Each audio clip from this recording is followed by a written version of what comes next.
నిజామాబాద్ జిల్లాలో ఎండలు మండిపోతున్నాయి. గత 10 రోజులుగా జిల్లాలో ఉష్ణోగ్రతలు పెరిగాయి. కొన్ని ప్రాంతాల్లో 35 డిగ్రీల ఉష్ణోగ్రతలు నమోదయ్యాయి. ఇవాల్టి నుండి 5 రోజుల పాటు మరింత ఎండలు ఉండనున్నాయని చెబుతున్నారు వాతావరణ శాఖ అధికారులు.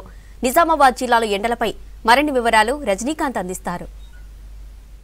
తన ప్రభావాన్ని చూపిస్తున్నాడు. ముఖ్యంగా గత 4-5 రోజులుగా కూడా నిజామాబాద్ జిల్లా వ్యాప్తంగా దాదాపు 36-37 డిగ్రీల అత్యధిక ఉష్ణోగ్రతలు నమోదవుతున్నటువంటి నేపథ్యం మనకు కనిపిస్తుంది. రాష్ట్ర వ్యాప్తంగా కూడా ఎండల తీవ్రత చాలా ఎక్కువగా ఉంది. ఈసారి ఎండల తీవ్రత చాలా ఎక్కువగా ఉంటుందనేటువంటి విషయాన్ని అంతా వాతావరణ శాఖ అధికారులు చెప్తున్నారు, నిపుణులు చెప్తున్నారు. ముఖ్యంగా గత 3 రోజులుగా అయితే దాదాపు 36-37 డిగ్రీల ఉష్ణోగ్రతలు నమోదవుతున్నాయి.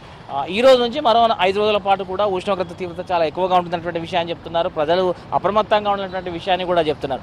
సాధారణంగా శివరాత్రి తర్వాత ఎండల ప్రభావం చాలా ఎక్కువగా ఉంటుంది. ఎప్పుడు కూడా ప్రతి సంవత్సరం శివరాత్రి తర్వాత దాంతోపాటు ఏప్రిల్ ఫస్ట్ వీక్ తర్వాత కొంత ఎండల తీవ్రత చాలా ఎక్కువగా ఉంటుంది. కానీ ఈసారి త్వరగా ఎండలు తన ప్రభావాన్ని చూపిస్తున్నాయి. ఇప్పటికే చాలా చోట్ల చల్లని పదార్థాలు కావచ్చు, చల్లని నీరు కావచ్చు, మొన్నటి వరకు ఏసీలు కూలర్లన్నీ కూడా ప్యాక్ చేసి పైన పెట్టిన వాళ్ళంతా కూడా వాటన్నింటినీ క్లీన్ చేస్తున్నారు. తిరిగి వాటిని వాడుతున్నటువంటి నేపథ్యాన్ని చూస్తున్నాం. ఈసారి త్వరగా శరీరాన్ని చల్లబరుచుకునేటువంటి ప్రయత్నాల్లో నిమగ్నమైనటువంటి నేపథ్యం. సో మనం చూస్తున్నాం 11-12 గంటల ప్రాంతంలోనే రోడ్లన్నీ కూడా దాదాపు ఖాళీగా కనిపిస్తున్నాయి. ఎవరన్నా పనుల మీద వచ్చే వాళ్ళు మాత్రమే మనకు రోడ్ల పైన కనిపిస్తున్నారు. సాధారణంగా ఇట్లాంటి వాతావరణం మనకు ఏప్రిల్ మేలో కనిపిస్తుంది. కానీ ఈసారి కాస్త త్వరగానే ఇట్లాంటి వాతావరణాన్ని మనం చూస్తున్నాం. ఎండల తీవ్రత ఎక్కువగా ఉండడంతో కొంత అత్యవసరమైనటువంటి పనులు ఉన్న వాళ్ళు మాత్రమే బయటకు వస్తున్నటువంటి నేపథ్యం మనకు కనిపిస్తుంది.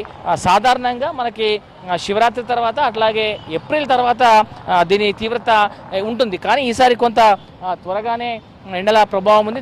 దాంతోపాటు ఈ 5 రోజులు మరింత ఎండల తీవ్రత ఉంటుందనేటువంటి విషయాన్ని చెప్తున్నాను. సార్, సాధారణంగా ఎండలు మనకి ఏప్రిల్ మేలో కనిపిస్తాయి, కొంత ఈసారి త్వరగా వచ్చినాయి. ఎట్లా ఉంది సార్? నిజంగానే తొందరగా వచ్చినాయి. ఎందుకంటే లాస్ట్ ఇయర్ మనకు ఆల్మోస్ట్ ఏప్రిల్ మేలో స్టార్ట్ అయినాయి, కానీ ఈసారి మార్చి ఫిబ్రవరిలో స్టార్ట్ అయిపోయినాయి.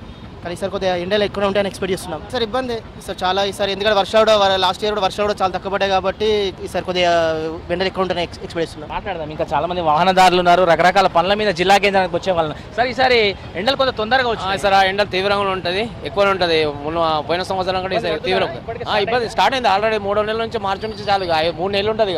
6వ నెల దాకా ఉంటుంది. 6వ నెల 10-15 తారీఖు దాకా అయితే ఉంటాయి. సార్, ఈసారి ఎండలు కొంత తొందరగా స్టార్ట్ అయినాయి. ఎట్లా బయటకు వచ్చే వాళ్ళకి ఇబ్బందులు అవుతున్నాయి? వస్తుంటారా? బయటకు వస్తుంటారా? ఎండలు బాగున్నాయి. ముఖ్యంగా పనులున్న వారు మాత్రమే ఎండల్లో బయటకు వస్తున్నారు, లేకపోతే బయటకు వచ్చేటువంటి పరిస్థితి లేనటువంటి విషయాన్ని చెప్తున్నారు. సాధారణంగా ఏప్రిల్ మేలో ఇట్లాంటి వాతావరణం ఉంటుంది. కానీ ఈసారి కొంత త్వరగానే ఇట్లాంటి అట్మాస్ఫియర్ మనకు కనిపిస్తుంది, ఎండల తీవ్రత కనిపిస్తుంది. ఈ రానున్న రోజుల్లో ఎండల తీవ్రత చాలా ఎక్కువగా ఉంటుందనేటువంటి విషయాన్ని కూడా ప్రజలు చెప్తున్నారు. ఎక్స్పెక్ట్ చేస్తున్నాం ఎండలు అయితే చాలా ఎక్కువగా ఉండబోతున్నాయి. ఈసారి కొంత వర్షాల గత 2 నెలలతో పోలిసి ఈసారి వర్షాలు కూడా చాలా తక్కువ పడ్డాయి కాబట్టి కొంత ఎండల తీవ్రత ఎక్కువగా ఉంటుందనేటువంటి విషయాన్ని చెప్తున్నారు. ఇప్పటికీ ఎండల ప్రభావం తమపై ఉందనేటువంటి విషయాన్ని కూడా చెప్తున్నారు. వాహనదారులను కొంత ఇబ్బంది పడుతున్నాము, ఏదైనా పనుల మీద బయటకు వెళ్ళే వాళ్ళకైతే ఇబ్బంది అవుతున్నటువంటి విషయాన్ని కూడా చెప్తున్నారు. ఇప్పటికే ఏసీలు కూలర్ల వాడకం కూడా దాదాపు మొదలైపోయింది అన్ని చోట్ల. ఈసారి ఎండల తీవ్రత చాలా ఎక్కువగా ఉంటున్నటువంటి నేపథ్యంలో జనం కొంత అప్రమత్తంగా ఉండాలని వాతావరణ శాఖ అధికారులు చెప్తున్నారు. సో ఎండల తీవ్రత అయితే చాలా ఎక్కువగా ఉంది. ఈ 5 రోజులు అయితే మరింత ఎండల తీవ్రత ఎక్కువగా ఉంటున్నటువంటి విషయాన్ని వైద్యులు చెప్తున్నటువంటి నేపథ్యాన్ని మనం చూస్తున్నాం. కెమెరా పర్సన్ రాజేష్తో రజనీకాంత్, V6 న్యూస్, నిజామాబాద్ జిల్లా.